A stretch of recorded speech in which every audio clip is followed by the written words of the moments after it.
बूढ़े आदमी को भिखारी समझकर सबके सामने बेइज्जत कर रहा था। पर असल में वो बूढ़ा न तो भिखारी था और न ही गरीब, बल्कि वो तो इतना बड़ा आदमी निकला कि किसी ने सपने में भी नहीं सोचा होगा।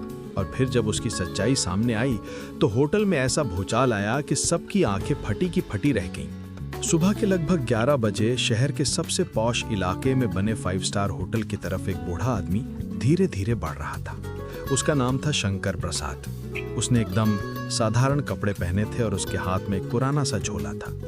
जैसे ही वो होटल के गेट पर पहुंचा, गेट पर खड़े गार्ड के चेहरे पर तुरंत शिकन आ गई। गार्ड ने आगे बढ़कर उसका रास्ता रोका और बोला, बाबा आप यहाँ क्या कर रहे हैं? क्या काम है आपको यहाँ? शंकर प्रसाद ने हल्की सी मुस्कान के साथ जवाब दिया, बेटा मैंने यहाँ बुकिंग करवाई है, बस उसी के बारे में पता करना था। गार्ड ने हंसते हुए अपने साथी से कहा, अरे देखो तो बाबा बोल रहे हैं कि इनकी यहाँ बुकिंग है। फिर गार्ड ने शंकर प्रसाद से कहा, बाबा मुझे लगता है कि आपको कोई गलतफहमी हुई है, शायद आपको किसी ने गलत पता दे दिया है, क्योंकि ये होटल बहुत ही आलीशान है। यहाँ तो बड़े बड़े अमीर लोग आते हैं, कोई आम आदमी इसे अफोर्ड नहीं कर सकता। इतने में होटल के रिसेप्शनिस्ट प्रिया कपूर ने ये सारी बातें सुन ली। उसने शंकर प्रसाद पर अपनी नजरें डाली, ऊपर से नीचे तक उन्हें देखा और उसके होठों पर एक हल्की सी मुस्कान तैर गई। पर वो मुस्कान स्वागत वाली नहीं थी, बल्कि ताने और बेरुखी भरी थी। प्रिया ने कहा, बाबा मुझे नहीं लगता कि आपकी कोई बुकिंग इस होटल में होगी, ये होटल बहुत महंगा है, शायद आप गलत जगह आ गए। शंकर प्रसाद ने उसी शांत लहजे में जवाब दिया, बेटी एक बार चेक तो कर लो, शायद मेरी बुकिंग यहीं हो। प्रिया ने लापरवाही से कंधे उचकाए और कहा, ठीक है बाबा, पर इसमें थोड़ा टाइम लगेगा, आप वेटिंग एरिया में जाकर बैठ जाइए। शंकर प्रसाद ने सिर हिलाया और धीरे धीरे वेटिंग एरिया की तरफ बढ़ गए। लॉबी में मौजूद कई मेहमान उन्हें अजीब नजरों से घूर रहे थे। किसी ने धीरे से कहा, लगता है मुफ्त में खाने आया है कोई।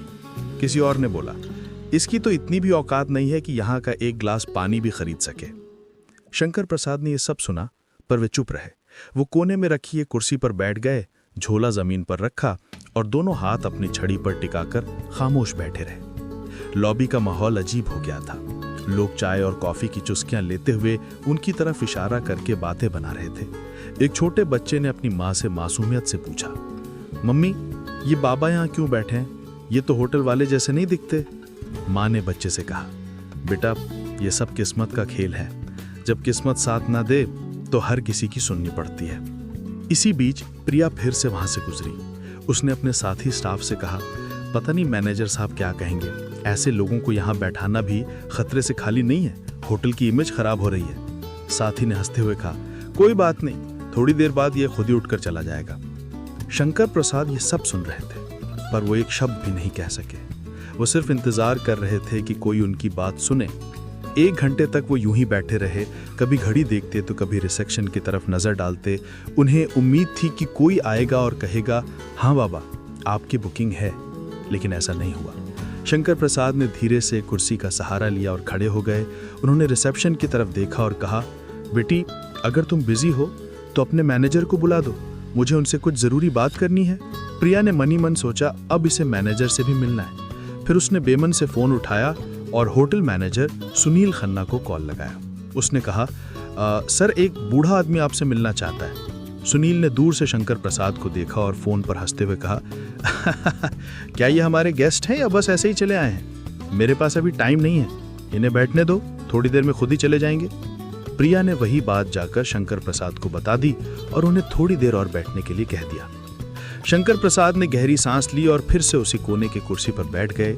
सारी नजरों का बोझ उनके कंधों पर था, लेकिन उनकी आंखों में अब भी वही सब्र था।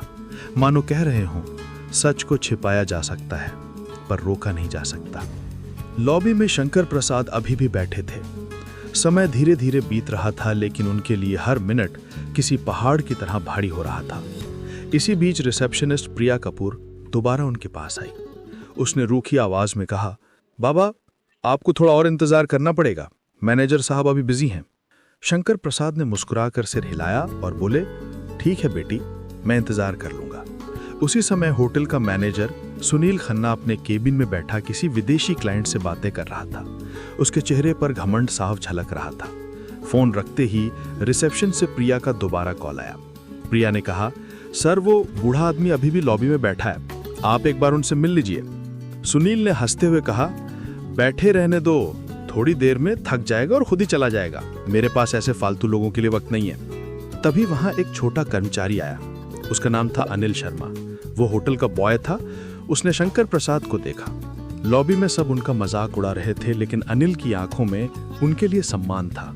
वो धीरे से उनके पास आया और बोला, बाबा आप कब से बैठे हैं? क्या किसी ने आपकी मदद नहीं की? शंकर प्रसाद ने मुस्कुराकर उसकी ओर देखा और कहा, बेटा मैं मैनेजर से मिलना चाहता हूँ, पर लगता है वो बिजी हैं।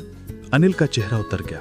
वो बोला, बाबा आप चिंता मत करो, मैं अभी उनसे बात करता हूँ। शंकर प्रसाद ने सिर हिलाया और कहा, तुम्हारा बहुत धन्यवाद, भगवान तुम्हें सुखी रखे। अनिल तेज कदमों से मैनेजर के केबिन की ओर गया। दरवाजे पर पहुंचते ही उसने नॉक किया और अंदर चला गया। सुनील ने इशारे से पूछा, क्या बात है?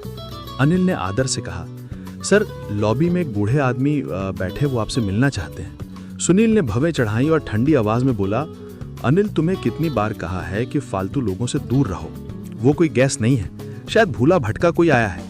अनिल ने धीरे से कहा, लेकिन सर उन्होंने कहा है कि उन्हें जरूरी बात करनी है। सुनील हंस पड़ा, तुम जानते भी हो कि यहाँ कितने करोड़ों का कारोबार होता है और तुम मुझे ऐसे बाबा से मिलवाना चाहते हो? अनिल चुप रहा, लेकिन अंदर से दुखी था। उसने सोचा, इंसान को उसकी शक्ल देखकर कैसे ठुकराया जा सकता है? क्या बड़े पद पर बैठने से किसी को इंसानियत भूल जानी चाहिए? सुनील ने सख्त आवाज में कहा, अनिल तुम अपना काम करो, ये मामला तुम्हारे बस का नहीं है। अनिल ने सिर झुकाया और बाहर चला आया। लॉबी में लौटते ही उसने शंकर प्रसाद की ओर देखा। उनकी आंखों में धैर्य अब भी था। अनिल उनके पास बैठ गया और बोला, बाबा मैंने कोशिश की, लेकिन मैनेजर साहब अभी नहीं मिलना चाहते।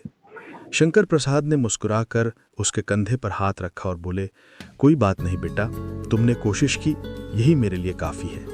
अनिल की आंखें भर आईं। उसे महसूस हुआ कि ये बूढ़ा आदमी कोई आम इंसान नहीं है। उनकी सादगी में एक अजीब सी ताकत छिपी है। लॉबी का माहौल अब और भी भारी हो चुका था।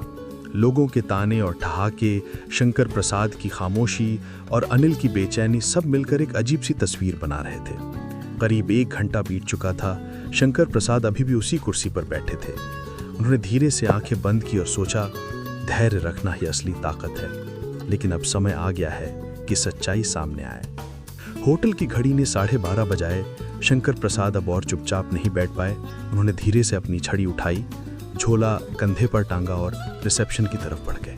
लॉबी में बैठे कई लोग ने फिर से ताने कसे, देखो देखो बाबा अब मैनेजर से लड़ने जा रहे हैं। रिसेप्शन पर खड़ी प्रिया कपूर ने उन्हें देखा। उसने झुंझला कर कहा, बाबा आपको कहा था ना इंतजार कीजिए, मैनेजर अभी बिजी हैं। शंकर प्रसाद ने उसकी ओर देखा और नर्म आवाज में बोले, बेटी बहुत इंतजार कर लिया, अब मैं खुद ही उनसे बात कर लूंगा। इतना कहकर शंकर प्रसाद सीधा मैनेजर सुनील खन्ना के केबिन की ओर बढ़े। लॉबी में खामोशी छा गई। सबकी नजरें उसी तरफ टिक गईं। हर कोई देखना चाहता था कि आगे क्या होने वाला है। जैसे ही शंकर प्रसाद ने केबिन का दरवाजा खोला, सुनील अपनी घूमने वाली कुर्सी पर अकड़ के साथ बैठा हुआ था। उसने भवें चढ़ाते हुए कहा, हाँ बाबा बताइए, इतना शोर क्यों मचा रखा है, क्या काम है आपको? शंकर प्रसाद ने धीरे से झोला खोला और उसके अंदर से एक लिफाफा निकाला। उसे आगे बढ़ाते हुए बोले, ये मेरी बुकिंग और होटल से जुड़ी कुछ डिटेल हैं, कृपया एक बार देख लीजिए। सुनील ने हंसते हुए लिफाफा हाथ में लिया, लेकिन खोले बिना ही टेबल पर पटक दिया। उसकी हंसी में अहंकार साफ झलक रहा था। उसने कहा, बाबा जब किसी इंसान की जेब में पैसे नहीं होते हैं तो उसे बुकिंग जैसी बड़ी बड़ी बातें करना बिल्कुल बेकार है। मुझे आपके जैसे लोगों की शक्ल देखकर ही पता चल जाता है कि आपके पास कुछ नहीं है। ये होटल आपके बस का नहीं है, बेहतर होगा कि आप यहाँ से चले जाएं। शंकर प्रसाद ने उसकी आंखों में देखा। उनकी आवाज अब गहरी और गंभीर हो चुकी थी। उन्होंने कहा, बेटा बिना देखे कैसे तय कर लिया? एक बार इन कागजों को देख तो लो। सच्चाई अक्सर वैसी नहीं होती जैसी दिखती है। सुनीत कुर्सी पर पीछे झुक गया और जोर से हंसते हुए बोला, बाबा मुझे किसी कागज को देखने की जरूरत नहीं है। मैं सालों से इस होटल को संभाल रहा हूँ। लोगों की शक्ल देखकर ही पहचान लेता हूँ कि किसकी क्या औकात है। आपकी शक्ल कहती है आपके पास कुछ भी नहीं है। यह सुनकर लॉबी में बैठे कुछ गेस्ट भी हंसने लगे। शंकर प्रसाद ने गहरी सांस ली, लिफाफा टेबल पर रखा और शांत स्वर में बोले, ठीक है, जब तुम्हें यकीन नहीं है तो मैं चला जाता हूँ, लेकिन याद रखना, जो तुमने आज किया है उसका नतीजा तुम्हें भुगतना पड़ेगा। इतना कहकर वो दरवाजे की ओर कदम बढ़ाए। पीछे बैठे गेस्ट फुसफुसाए, वाह मैनेजर ने सही किया, ऐसे लोगों को यही सबक मिलना चाहिए। शंकर प्रसाद होटल से बाहर निकल गए। उनकी धीमी चाल और झुकी हुई कमर ने पूरे स्टाफ के बीच एक अजीब सा सन्नाटा छोड़ दिया। अब आगे क्या हुआ, ये जानने के लिए अगली कड़ी देखना बिल्कुल मत भूलना। दोस्तों, कहानी शुरू होती है और हम चिंकी चुतालिया नाम की एक